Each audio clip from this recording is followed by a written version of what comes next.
জুবিন গার্গ বলে মরে নাই, জুবিন গার্গ বলে বাইচা আছে। এইমাত্র আমি নিউজটা পাইলাম আর আমি আপনাদের মাঝে শেয়ার করে দিলাম। আপনারাও এই ভিডিওটা সম্পূর্ণ দেখবেন আর একটু সবাই শেয়ার করে দিবেন যাতে এই নিউজটা সবাই শুনতে পারে এবং কতটুকু সত্যি আর কতটুকু মিথ্যা সবাই যেন জানতে পারে। তো দেখুন সম্পূর্ণ ভিডিওটা। জীয়াই আছে জুবিন গাৰ্গ।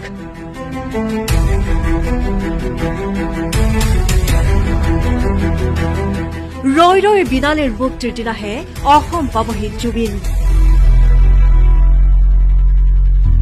কফিনৰ ভিতৰত জুবিনৰ মমেৰে বনোৱা ডেমি চৰিত্ৰ এটাহে আহিছিল। এনেকুৱা লাগিছে যোৱা এমাহে আমি কান্দি থকাৰ কাৰণটো একেবাৰে অনৰ্থক আছিল যেন।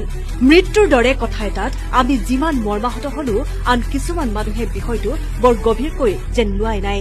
আচলতে আমি সাধাৰণ মানুহখিনিক বাদ দি ঘটনাৰ লগত জড়িতসকলে যেন কথাটো গম পায়। এখন চিনেমাৰ প্ৰমোচনৰ বাবেহে যেন এই গোটেই নাটকখন কৰি আছে।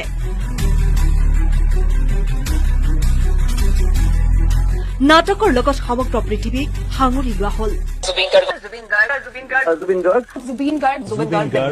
নহলে কেনেকৈ কোনোবাই কব পাৰিলে SITৰ ৰিজাল্টত যি ওলাব সেয়া আমি ভাবি থকাতকৈ বেলেগ।